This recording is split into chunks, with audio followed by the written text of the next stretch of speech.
Our second speaker is Nimrod Ben Zeev. He's an assistant professor in the Department of Labor Studies at Tel Aviv University. He's a historian of the built environment, labor, race, and political economy in the modern Middle East. Nimrod received his PhD in history in 2020 from the University of Pennsylvania. He is a co-editor of the Social History Workshop, a Hebrew language blog published by Haaretz, which I had the honor of participating in. It's really brilliant.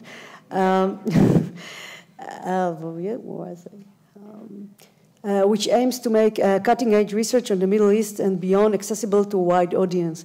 Previously, Nimrod was a fellow at the Polonsky Academy for Advanced Studies in Humanities and Social Sciences at the Van Leer Jerusalem Institute and a postdoctoral fellow in History Department at the Hebrew University of Jerusalem. Please, Nimrod.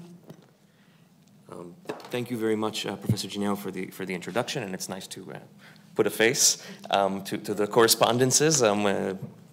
We very much enjoyed you writing for us at the blog.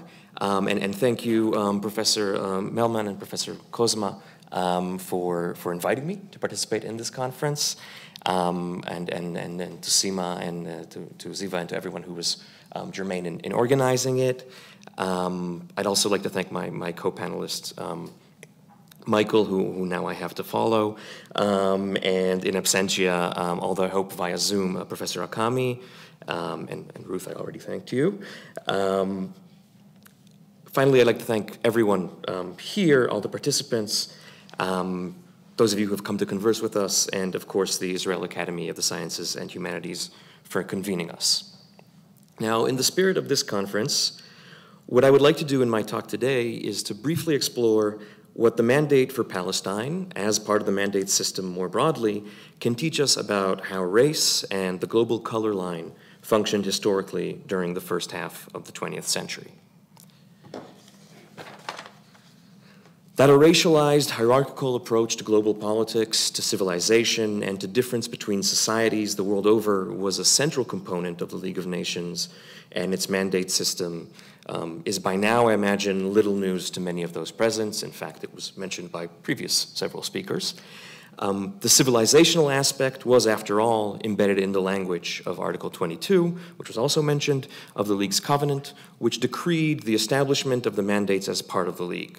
The well-being and development of peoples not yet able to stand by themselves under the strenuous conditions of the modern world was to be, in the language of the covenant and in the title of Michael's monograph, a sacred trust of civilization.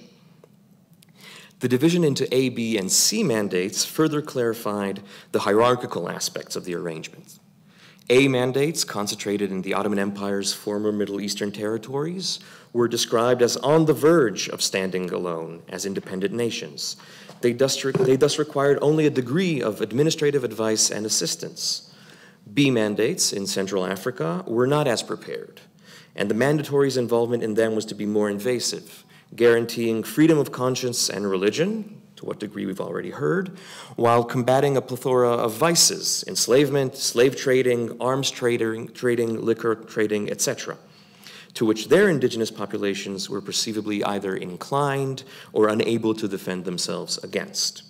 Finally, C mandates, concentrated in the South Pacific and Southwest Africa, were best administered under the laws of the mandatory as integral portions of its territory, subject to the safeguards above mentioned in the interests of the indigenous population.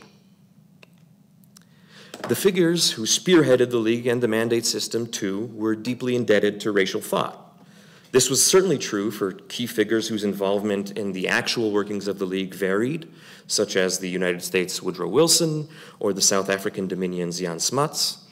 But it was also true for many among the League and Permanent Mandates Commission's rank and file, including early architects like George Louis Beer and later members like the pioneer of indirect colonial rule, Frederick Lugard.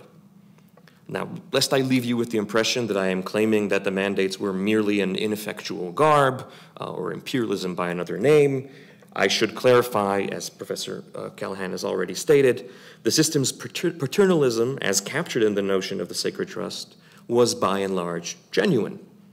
More importantly, as many have argued and shown, The internationalization of this specific form of colonial rule and the platforms the League of Nations provided, even if sometimes unenthusiastically, to empire's critics, at times resulted in tangible limitations on colonial powers, holding them accountable to their own liberal progressive rhetoric. At the same time, however, the mandates were creatures of early 20th century imperialism and colonialism. As such, they were also creatures of a world divided and ruled along racialized civilizational lines. This was the 20th century which the Black American sociologist and historian W.E.B. Du Bois perceptively diagnosed already in his 1903 study, The Souls of Black Folk, as defined by, and I quote, the problem of the color line, the relation of the darker to the lighter races of men in Asia and Africa, in America and the islands of the sea. A world in which adherence to ideas of white supremacy was a principle of policy, a naturalized fact among many even in the most progressive and liberal circles. And yet, for all the power vested in the global color line, to use Marilyn Lake and Henry Reynolds' formulation, there were always those like Du Bois and innumerable others among the quote-unquote darker races who sought to dismantle it entirely. There were also, as scholarship that examines different groups' historical claims for recognition as white, or at least whiter than others, shows, those who sought to position themselves differently along the color line. At times, historical actors pursued both strategies at the same time. Now, how did the mandate for Palestine fit into this world order? And to answer this, I will briefly commit the sin of exceptionalism, which Professor Melman called attention to in the introduction. Palestine was classified as an A mandate, but the incorporation of the Balfour Declaration into the mandate placed it on radically different footing than its peers. It meant that, contra to the other Middle Eastern mandates, the indigenous Palestinian majority was not to be provisionally recognized as an independent nation who was to receive the same administrative advice and assistance by a mandatory until such time as they are able to stand alone. Rather, the Palestinian nation to be, as defined by the mandate, was to include any number of Jewish settlers from the world over, and it was in the interest of their national goals that the mandate was to be administered. To be clear, who constituted the provisionally recognized nation or nations was a matter of contestation in the other Middle Eastern mandates as well.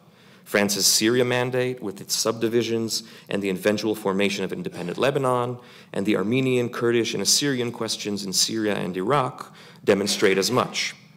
However, the granting of such status to a community living almost entirely outside of the territory and facilitating its settlement as part of the mandate was an entirely different matter. It also, as we have heard, stood in stark contrast to the PMC's apprehensive attitude towards colonial settlement in other mandates. A recent article by historian Yair Volach convincingly argues that what enabled this exceptional treatment of the Zionist settler colonial project under the mandate system was, among other things, the commonly held view that Jews could not, in fact, be considered as white settlers because they were racially Semitic, an Oriental race alien to Europe and native to the Middle East. This conception, according to Wallach, is also what eventually enabled the adoption of partition as an internationally accepted solution for Palestine after the British gave up the mandate, or the trusteeship, in contrast to other settler colonies where partition was not viewed as a just solution. If Jews were Semitic and of the region, the clash in Palestine was between two national native movements. However, as Wallach points out, the racial orientalization of Eastern European Jewish settlers by the British Mandate authorities and the PMC did not mean that they saw Jewish settlers and native Palestinians as racially or civilizationally equal. In my own work, I have examined the material and cultural histories of construction labor and the construction industry in Palestine, and later Palestine-Israel, to show, among other things, how the global color line was at work here too during the 20th century. The incorporation of Palestine into as a mandate into the British imperial fold, with its Kipling-esque notion of the white man's burden and elaborate racial hierarchies, played a pivotal role in shaping the contours of the global color line, and also impelled local actors to engage with and position themselves along it. Race undergirded British decisions about divisions of labor, the interpretation of legislation, and judgments about the different capacities and needs of Jewish settlers and indigenous Palestinians. Nonetheless, indigenous Palestinians and their Zionist settler counterparts also drew upon independent reservoirs of racial thought. Since the late 19th century, Ottoman and Arab intellectuals and social scientists had engaged with mostly European racial thought. Their interpretations and adaptations of these theories were also shaped by local histories of conquest and enslavement. Usama Makdisi has shown how Ottoman intellectuals in the late 19th century developed a discourse of difference that he calls Ottoman Orientalism, which reproduced Western colonial notions of hierarchy and difference between Ottoman Turks and members of other ethnic and national groups within the empire. Arab intellectuals in Egypt and the Levant too engaged with contemporary European racial thought. Some, like the Egypt-based Syrian intellectual Muhammad Kurd Ali, editor of the journal Al-Muqtabas, vehemently rejected racial hierarchies. Others adopted and adapted European-derived hierarchies, only to place Arabs, alongside Europeans and Jews, at the highest rung. At the same time, a considerable body of Zionist thought sought to respond to the various strands of European racial thought and anti-Semitism, frequently adopting and adapting basic tenets of those same ideologies. Some Jewish and Zionist thinkers adopted both the idea of Jewish racial degeneracy, which they applied primarily to so-called backward Eastern European Jews, and the remedies of racial nationalism, the idea of creating a quote-unquote new Jew who would be antithetical to the weak, degenerate Eastern European Jew through physical self-improvement, and thus of regenerating the Jewish nation, was central to the thinking of Zionist intellectuals and leaders like Theodor Herzl and Max Nordau, and became a common trope among early Zionists across the political spectrum. For some Arab and European Jewish thinkers, racial thought pointed to the connections between Jews and Arabs as Semitic peoples, a link which Yoni Furas, who we'll be hearing tomorrow, has explored in educational contexts. Perhaps unsurprisingly, the notion of Semitic unity fell from grace, particularly among Arab intellectuals, as the threat of Zionism and the support it received grew clearer in the period between the two world wars. For Zionist thinkers, however, Semitic identity and Middle Eastern Jews and Palestinian Jews of the so-called Old Yeshuv in particular remained useful as proof that Jews were in fact native to the land and not foreign colonizers. Racialized perceptions of self and other were not just produced by intellectuals. They also formed and evolved through daily life along the global color line. And now we get to the slide that's been hanging over here. Two particularly impactful experiences on such perceptions were immigration and participation in the work of empire outside of Palestine. Since the late 19th century, large waves of Arab immigrants from Greater Syria and Jewish immigrants from Eastern Europe arrived in places where the new religion of whiteness, a term Du Bois coined in 1920, reigned. Primary among these were the Americas. There, alongside other immigrants, they strove to be identified as white to achieve social integration and upward mobility. Involvement in Europe's colonial enterprises, particularly in Africa, was another avenue through which some Jews and Arabs were able to lay claim to whiteness. To become white in these settings, Jews and Arabs required the presence of other populations considered irretrievably non-white. It was through comparison to the latter that white society and colonial administrations could regard these groups as whiter than, if not wholly white. Community networks, returning immigrants, and newspaper reports from the diaspora in Palestine's Arabic and Hebrew press during the early 20th century carried these understandings of race back to Palestine. Meanwhile, in Palestine itself, debates about labor were an important setting for the circulation of ideas about racialized difference. The largely Eastern European labor Zionists who became the dominant force within Zionist politics and institutions by the early 1930s had a considerably more conflicted relationship to Zionism's colonial nature than that of thinkers like Herzl or Zangwill. As the vanguard of the second wave of Zionist settlers in the early 1900s, they criticized the enterprises of their predecessors who largely relied on local Palestinian labor, accusing them of recreating exploitative colonial labor regimes through a plantation economy in which native laborers served owners. However, throughout the Mandate period, efforts by labor Zionist leaders to improve the employment conditions and wages of Palestinian workers were sporadic at best. Instead, labor Zionists turned to what they termed the conquest of labor, seeking to guarantee jobs for Jewish immigrants in Jewish enterprises at the expense of Palestinian Arabs. At the same time, they demanded that European Jewish immigrants receive significantly higher wages than their Arab counterparts for equal work. They justified this demand on account of Jewish immigrants' supposedly higher standard of living, a metric which itself was the product of racialized ideas of difference elsewhere. The conquest of labor led to significant segregation in Palestine's workforce. Beginning in the 1920s, some Jewish-owned industrial undertakings, where the struggle to employ exclusively Jewish labor proved at first impossible, were instead segregated internally along racial lines. Typically, European Jewish immigrants were employed in higher-paying, skilled jobs, while Palestinian Arabs and sometimes Mizrahi Jews were employed in lower-paying and physically demanding so-called unskilled labor. When British authorities suggested instituting such divisions in governmental works using explicit racial language, as in the Haifa Harbor Works, Zionist institutions rejected the suggestion, citing their opposition to a colonial division of labor. But some Palestinian opponents of Zionism did not need the stark racialism of the British proposal to articulate their opposition to Zionist policies in terms drawn from anti-colonial or anti-racist struggle. In late 1928 and early 1929, the Palestinian daily Filastin made an apparently short-lived attempt to employ such an oppositional discourse. First, in claiming that the Histadrut's demands for more labor and higher wages in the Haifa Harbor Works and the discourse of a higher Jewish standard of living more broadly rested upon an assumption of white civilizational refinement supposedly shared by European Jews and the British.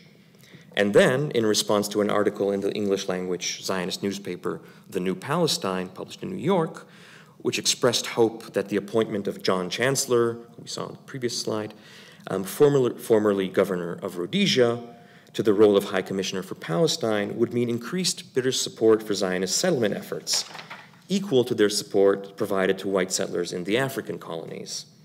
In both cases, in Filastin, an unnamed author portrayed Zionist demands and rhetoric as an appeal to a racial world order. If the logic of empire were to determine Palestine's future, the Filastin pieces argue, Zionist Jews were its white settlers, and Palestinians its black natives. It was to this logic that Zionists, despite their equivocations and refutations, appealed when demanding preferential treatments, the articles implied. It was this logic that Palestinians needed to resist. The global color line provided other frames of reference as well, such as the figure of the coolie and the Institute of Coolie Labor, and the experiences of the Solel Boneh contracting company workers for the Anglo-Iranian oil company in Abadan, Iran, during World War II, both of which I would be happy to speak more about in the Q&A. Such manifestations of a colonial racial order undermine Zionist self-perceptions and self-presentation. Labor Zionist leaders repeatedly reasserted the movement's opposition to these vestiges of race and imperialism and sought to conceal instances that might generate the impression they were in fact part and parcel of the Zionist enterprise. Some even issued warnings of their danger to the Zionist project. At the same time, however, they frequently saw themselves as the civilizational equals of Europeans rather than Middle Easterners.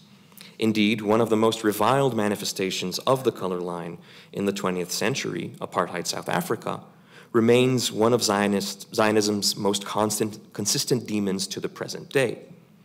But the comparison dates back prior to Israel's establishment or the institutionalization of apartheid, both in 1948, to the days of the British Mandate, and may very well have been pioneered by Zionist thinkers who saw in South Africa of the color bar a close, if unsettling, equivalent to the challenges facing Zionism. Now, what Palestine then teaches us is a lesson in the color line's historical ambiguity and tenuousness, once we see that it encompassed more than a hardened bifurcation between black and white. This tenuousness is evinced in the capacity of supposedly stable racial groups to concurrently position themselves differently in different settings as a product of their relationship to power. There are, of course, many instances that demonstrate this flexibility, including the aforementioned experiences of Jewish and Palestinian immigrants in the Americas or in colonial Africa. But perhaps none is more potent than the way the color line in the Middle East cast European Jews as the proponents and beneficiaries of a colonial racial order, while Nazi ideology rendered them as the white race's ultimate racial other. Here, it is useful to return to Du Bois, who himself came to explain his understanding of race as a global force following his visit to the remnants of the Warsaw Ghetto in the immediate aftermath of World War II. It was there that Du Bois faced the difficult realization that, and I quote, "The race problem in which I was interested cut across lines of color and physique and belief and status and was a matter of cultural patterns, perverted teaching, and human hate and prejudice, which reached all sorts of people and caused endless evil to all men. The ghetto of Warsaw helped me emerge from a certain social provincialism into a broader conception of what the fight against race segregation, religious discrimination, and the oppression by wealth had to become if civilization was going to triumph and broaden in the world." Thank you.